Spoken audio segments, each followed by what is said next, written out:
In this video, we are discussing combining lighting models. So, summing it all together, we are going to get this Phong illumination model.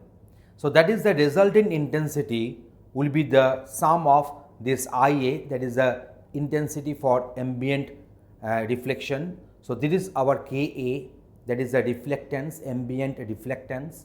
So, this is our IP, that is the intensity of the falling light, and this is our Kd, that is our diffuse reflectivity. Cos of alpha, alpha is the angle of reflection, also you can consider the angle of incidence. This is our Ks, that is the reflectivity, that is the specular reflectivity. Cos of alpha to the power of n, so that is this alpha is actually denoting the angle between the view and the ray which is coming out after reflection. So, we discussed all these things in our previous video. Please watch them because this video is the continuation of the previous one. So, this is our ambient.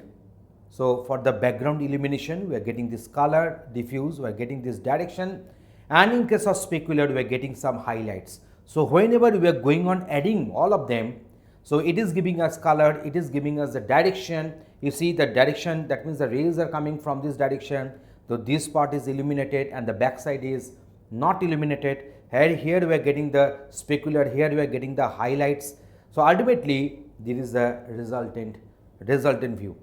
Okay, now instead of having that cos of theta or say cos of alpha, we can go for these dot products. So, here you see we have done the dot products here.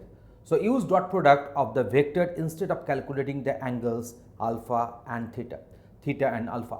So, we have written the same formula again, but here we have omitted this cos of theta and here we have omitted this cos of alpha, and to the power of n is also there, and here we have done the dot products. So, now these are the respective vectors, we have shown the respective vectors. So, we have labeled them also. So, V is a vector, that is a vector from the surface to the viewer, you can see that the surface to the viewer, and n vector, it is a normal vector at the color point. So, there is the n vector, there is a r vector, normalized deflection vector, so that is a deflection vector, and here we are having this L vector, that is a normalized vector from the color point towards the light source. So, in this way we have shown that how the resultant reflection can be expressed using our dot products. Thanks for watching this video.